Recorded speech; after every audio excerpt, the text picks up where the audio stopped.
नमस्कार दोस्तों, जय जोहार। मैं कौशल तिवारी और बिजनिया संध्या में आपका स्वागत है। देश की राजनीति में बेहद ही गर्माहट है। विपक्ष समझौता करने को तैयार नहीं है और सत्ता पक्ष झुकने को तैयार नहीं है। तब कल नीति आयोग की बैठक से भी 11 राज्यों के मुख्यमंत्री नदारद रहे।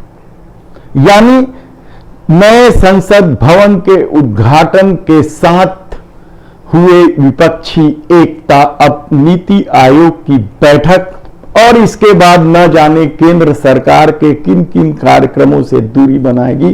और यही बात भारतीय जनता पार्टी को नागवार गुजर रही है और उन्होंने इसे जन विरोधी करार दे दिया है। लेकिन सवाल यह है कि 2024 की तैयारी में लगे मोदी और शाह क्या करेंगे? क्या आने वाले दिनों में यह तल्खी और बढ़ेगी? क्या आने वाले दिनों में विरोध के स्वर को कुचलने के लिए नए नए उपाय करेंगे? क्या आने वाले दिनों में विपक्षी एकता को तोड़ने के लिए कोई बड़ा कदम उठाएगी मोदी सत्ता? लेकिन इससे भी इतर सबसे बड़ी जो खबर आ रही है वह यह है कि विपक्षी एकता को तोड़ने के लिए आने वाले दिनों में गांधी परिवार को घेरने की बड़ी साजिश रची जा रही है या बड़ा गेम प्लान तैयार किया जा रहा है। गांधी परिवार यानी श्रीमती सोनिया गांधी, राहुल गांधी, प्रियंका गांधी, इन्हें कैसे घेरा जाए? इनके खिलाफ इनकम टैक्स को लेकर कई तरह के केस है जिसमें यंग इंडिया से लेके कई फाउंडेशन शामिल हैं।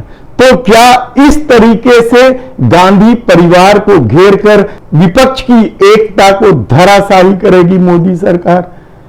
दरअसल पिछले दिनों जिस तरीके से मोहन भंडारी का नाम आया और उसे रॉबर्ट वाड्रा से जोड़ने की कोशिश की गई। मोहन भंडारी यानी भगोड़ा, हथियारों का सौदागर।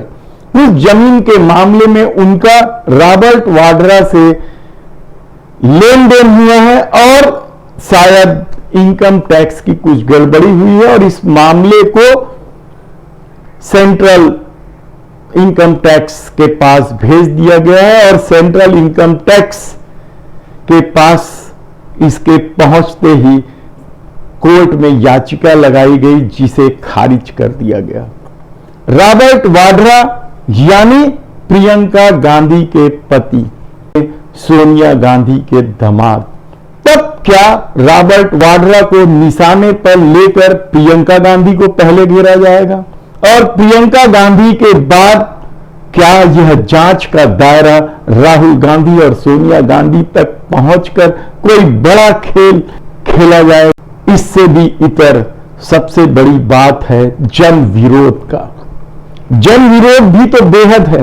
महंगाई चरम पर है, बेरोजगारी चरम पर है और अब तो राज्यों के चुनाव जिस तरीके से हो रहे हैं उसमें मुफ्त बिजली, पानी और न जाने क्या क्या मुफ्त की घोषणा विपक्ष कर रही है। और भारतीय जनता पार्टी यानी देश के प्रधानमंत्री नरेंद्र मोदी कल तक रेवड़ी बता रहे थे, अब राज्यों के चुनाव में वह भी करने वाली है या करते जा रही है। तो क्या आने वाले दिनों में महंगाई और बेरोजगारी सबसे बड़ा मुद्दा होगा जिसको डाइल्यूट करने के लिए मोदी सरकार के पास कोई प्लान नहीं है? क्या यह मुद्दा इतना बड़ा हो जाएगा कि 2024 के चुनाव भारतीय जनता पार्टी के खिलाफ चली जाएगी, भारतीय जनता पार्टी हार जाएगी? मोदी सत्ता शायद इसी चिंता में है, लेकिन विपक्षी एकता ने उनकी चिंता और बढ़ा दी है। सत्ता की जो छटपटाहट होती है वह भी सामने नजर आ रही है और जिद इस दौर में तो किसी से छिपी ही नहीं है। झूठ देश के प्रधानमंत्री बार बार बोलते रहे हैं और यहां तक कि संगोल के मामले में भी जिस तरीके से झूठ बोला गया, नेहरू को राजनीति में उतारा गया कहा जाए तो गलत नहीं होगा। उस झूठ में सत्ता हस्तांतरण की बात सबसे बड़ी झूठ थी। लेकिन लोगों ने भरोसा कर लिया। शायद यही वजह है कि झूठ लगातार चल रहा है, जबकि हकीकत यह है कि सेंगोल सत्ता हस्तांतरण का हथियार कभी नहीं रहा है।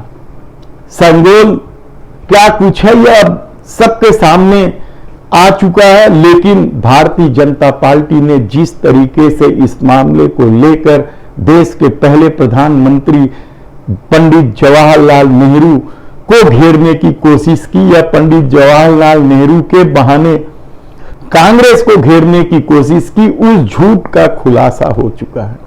इस दौर में न्याय भी तो नहीं मिल रहा है। बेटियां किस तरीके से गिड़गिड़ा रही है न्याय के लिए, यह किसी से छिपा नहीं है। और आज महापंचायत है तो चप्पे चप्पे में पुलिस तैनात है। लेकिन इस सब के इतर सबसे बड़ा सवाल तो विपक्षी एकता को लेकर है।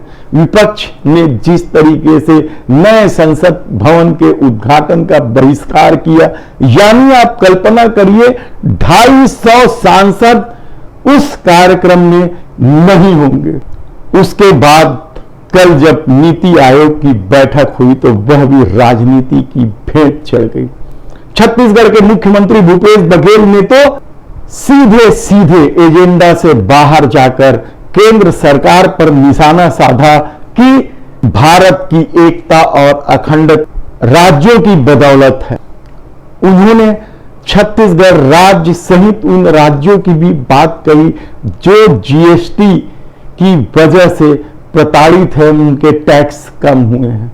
लेकिन इन सब बातों से इतर सबसे बड़ा सवाल तो यह है कि आखिर मोदी और शाह किस तरीके से इस विपक्षी एकता को धराशाही करेंगे।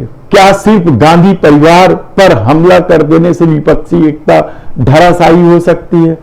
लेकिन राजनीति के जानकारों का कहना है कि जिस तरीके से कांग्रेस अध्यक्ष मल्लिकार्जुन खड़गे ने आक्रामकता दिखाई है, उसके बाद यह तय है कि अब यदि मोदी सरकार कांग्रेस को घेरने के लिए यदि गांधी परिवार पर निशाना साधती है तो कांग्रेस और अग्रेसिव होते चले जाएगी, और जब कांग्रेस अग्रेसिव होते जाएगी तो और भी विपक्ष के दल जो अभी दूरी बनाए हुए वह भी इस लाइन में शामिल हो जाएंगे और भारतीय जनता पार्टी की मुसीबत बढ़ जाएगी। देखना है कि आने वाले दिनों में मोदी और शाह क्या कदम उठाते हैं। हम आपको पल पल की रिपोर्ट देते रहेंगे। धन्यवाद।